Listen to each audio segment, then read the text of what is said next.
Chers amis, chers camarades, bonjour à toutes et tous pour cette quatrième revue de presse.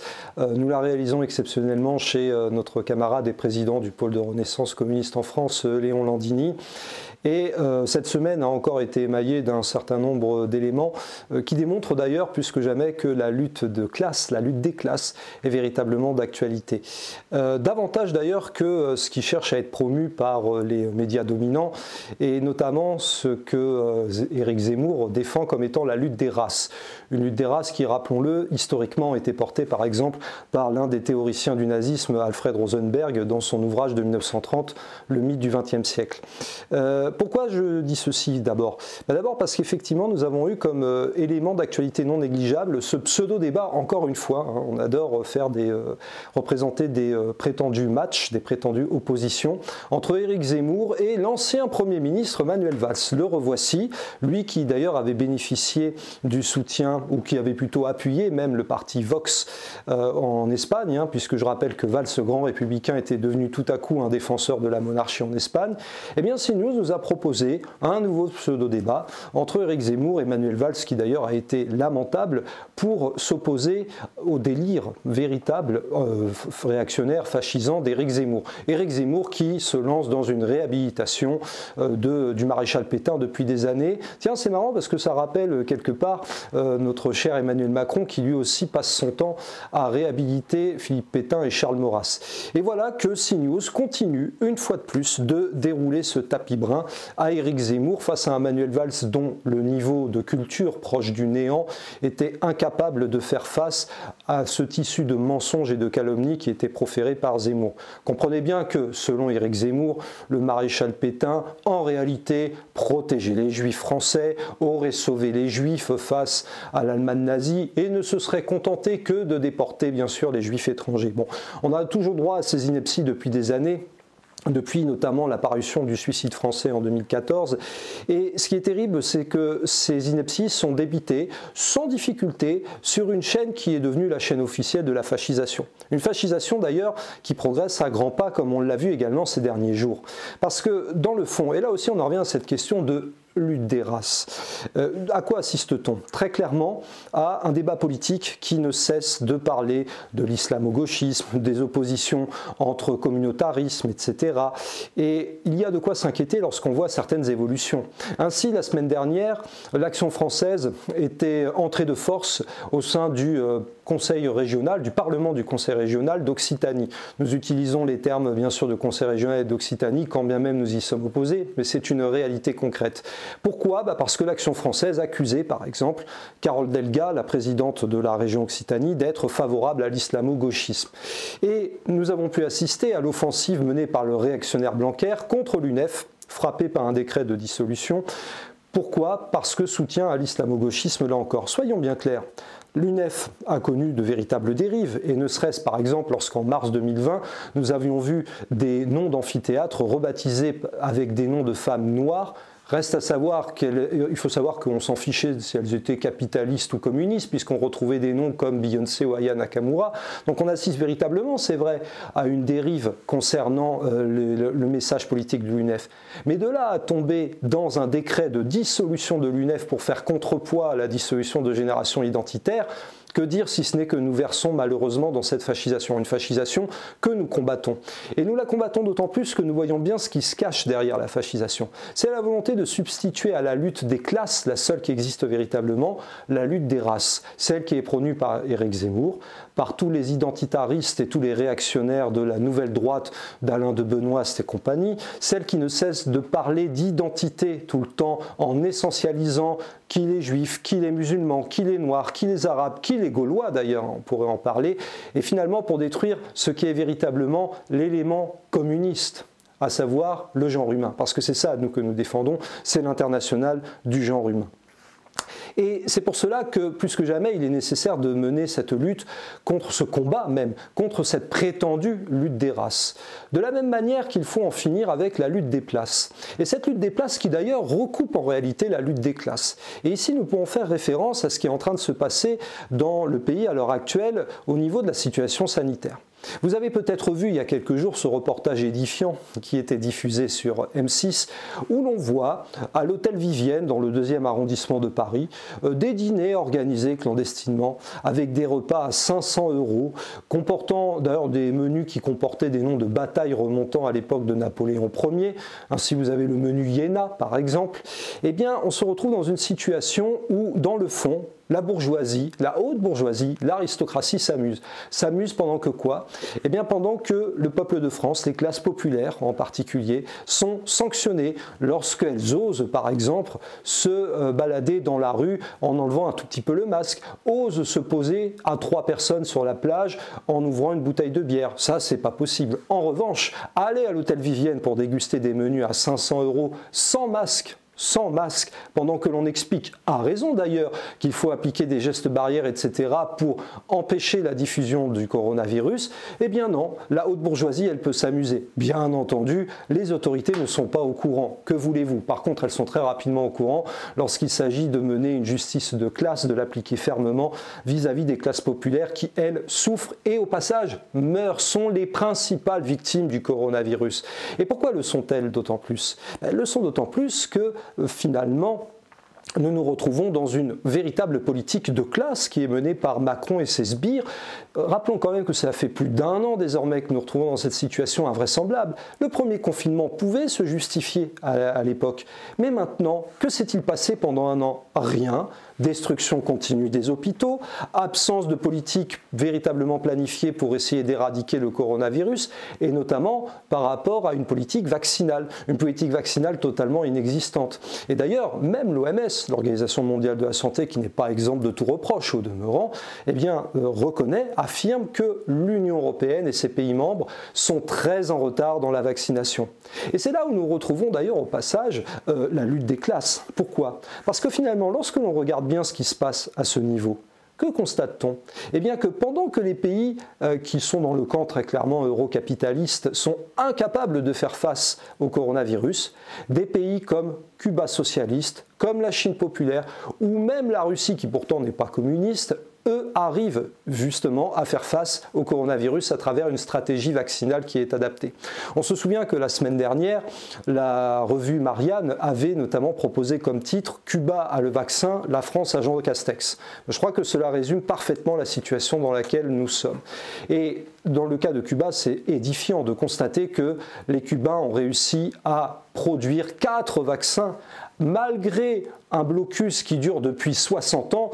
Et d'ailleurs, un petit clin d'œil pour nos amis cubains, puisque le 17 avril prochain, le samedi, nous essaierons d'organiser un rassemblement pour le 60e anniversaire du putsch raté, de la tentative de débarquement dans la baie des Cochons à Cuba, menée par les États-Unis. Un échec lamentable. Et bien, malgré 60 ans de blocus, d'embargo, malgré les pressions des États-Unis, malgré toute la haine capitaliste qui s'abat envers Cuba socialiste, nous voyons que Cuba est capable de soigner et de bien soigner sa population pendant que nous, qu'est-ce qui se passe? Eh bien c'est simple, nous croulons. Nous nous écroulons même. Nous approchons d'ailleurs les 100 000 morts. Plus que jamais, cela démontre une chose, que la lutte des classes est d'actualité. Et elle est d'autant plus d'actualité que les luttes continuent. Le combat continue même. Nous pouvons parler aujourd'hui, par exemple, du rassemblement qui avait lieu devant l'Assemblée nationale de la part des travailleurs de la fonction publique, territoriale, d'État, hospitalière, pour dénoncer la destruction des services publics, qualifiés par l'Union européenne de services d'intérêt général, donc privatisables et exploitables à foison. Nous pouvons parler aussi de la manifestation qui aura lieu dans 2 jours, le jeudi 8 avril, au sujet notamment du secteur de la santé, un secteur de la santé qui est littéralement victime, qui est détruit par les politiques euro-austéritaires folles, impulsées par Macron, mais pas seulement Macron, les eurogouvernements précédents, par l'Union européenne et par la logique du capitalisme exterministe. Nous pouvons aussi parler, en ce jeudi 8 avril également, du rassemblement envers les travailleuses de l'Ibis-Batignolles qui sont en lutte depuis plus de 20 mois, qui sont en grève pour réclamer tout simplement des conditions de vie décentes, pour combattre l'exploitation et l'aliénation. Car oui, la lutte des classes est à l'ordre du jour. Et finalement, ce qui s'est passé au niveau de l'hôtel Vivienne le démontre très bien. Oui, il existe bien la lutte des classes. D'ailleurs, ce ne sont pas seulement Marx, Engels, Lénine et tous les communistes d'aujourd'hui, notamment ceux du PRCF, qui le disent. Mais c'est tout simplement Warren Buffett qui le proclamait il y a déjà près de 10 ans, capitaliste états-unien. Mais oui, la lutte des classes existe.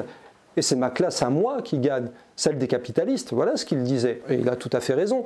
À ceci près que désormais, nous entrons dans un monde où ce nouveau monde, ce pseudo-nouveau monde qu'avait défendu Macron pour être élu en 2017, est en train petit à petit de craquer. Craquer face à la réalité de l'euromondialisation virale, craquer face à la réalité de peuples de plus en plus en colère, qui se révoltent au Chili, en Inde, en Europe bien entendu, bref, partout dans le monde, cet ordre-là est remis en cause.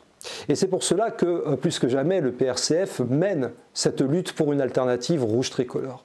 Une alternative rouge tricolore qui, justement, ne prétend pas à la lutte des places.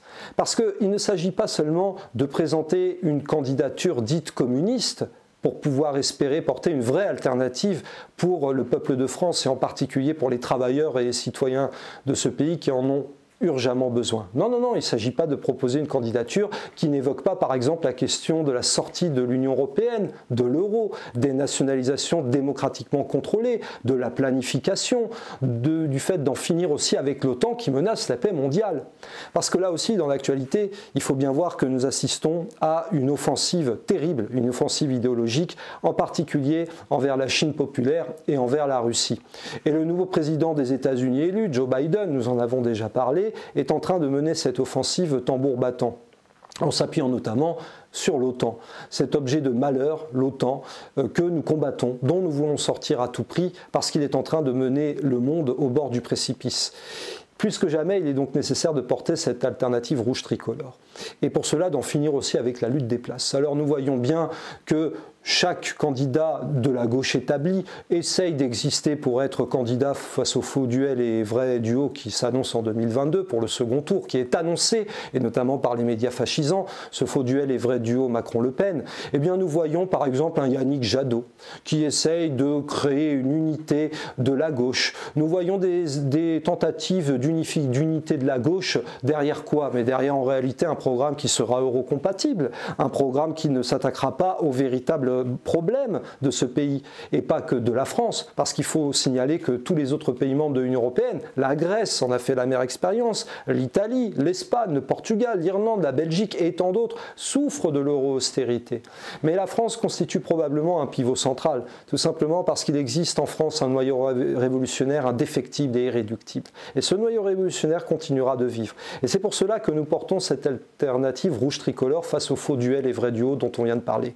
Contre les eurogauches également, les Jadot, les Hidalgo, les Montebourg, mais également, disons-le clairement, nous refusons les perspectives qui sont portées par la France de moins en moins insoumise à l'Union européenne et à l'euro, mais aussi par la candidature Fabien Roussel, dont on voit d'ailleurs qu'elle suscite une forte division au sein du Parti communiste, entre celles et ceux qui sont déjà prêts à rallier Jean-Luc Mélenchon, et celles et ceux qui souhaitent à tout prix une candidature Roussel qui n'aborde pas les sujets majeurs.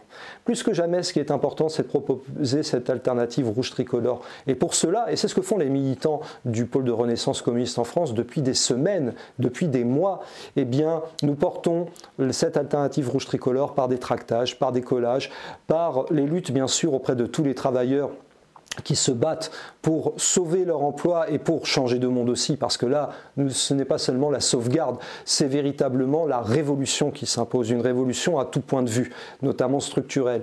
Signalons par exemple qu'à ce sujet, un prochain entretien sera diffusé avec notre camarade syndicaliste de la CGT cheminot Gare de Lyon, Béranger Cernon. Et tout ça pour dire que de plus en plus de gilets jaunes, de syndicalistes de combat, de classe et de masse, des camarades franchement insoumis, franchement communistes, les travailleurs de ce pays se rendent compte de la nécessité urgente d'en finir avec l'euro, avec l'Union européenne, avec l'OTAN et avec le capitalisme. Bref, de promouvoir le Frexit progressiste, plus que jamais pour qu'adviennent les nouveaux jours heureux dont nous avons tant besoin. Et l'actualité le démontre. Ce n'est pas à travers un changement cosmétique comme cela a été le cas en 2012, en 1997 par exemple, que l'on arrivera à une véritable alternative. Non, non, non, c'est en finissant une bonne fois pour toutes avec plus de 4 décennies d'euro-destruction, d'euro-démantèlement, d'euro-dissolution de la France, de la République, des services publics, des conquêtes sociales et démocratiques que nous pourrons nous en sortir. Et nous en sortir vers le haut. Voilà, chers amis, chers camarades, pour cette 4e revue de presse donc de cette semaine. N'hésitez surtout pas à la partager, à la diffuser. Bien entendu, les combats continuent. Nous vous avons annoncé tout un certain nombre de dates. Une pensée à tous les travailleurs et les citoyens qui sont en lutte pour la défense de leurs droits, pour la défense de leurs emplois, bien entendu. On pense encore une fois au monde de la culture, mais pas seulement. J'insiste par exemple pour 2 jours avec ce combat mené par les personnels hospitaliers, mais aussi les personnels AESH, c'est-à-dire les personnels qui travaillent auprès des enfants handicapés, qui souffrent de handicap au sein de l'éducation nationale et qui sont payés 700 € net par mois. Plus que jamais, la lutte des classes, la seule lutte qui existe véritablement, doit continuer. Non à la lutte des places, encore moins non à la lutte des races. Plus que jamais, seule la lutte des classes nous permettra de construire de meilleurs jours heureux, de nouveaux jours heureux dont nous avons urgemment besoin. À très bientôt, chers amis, chers camarades.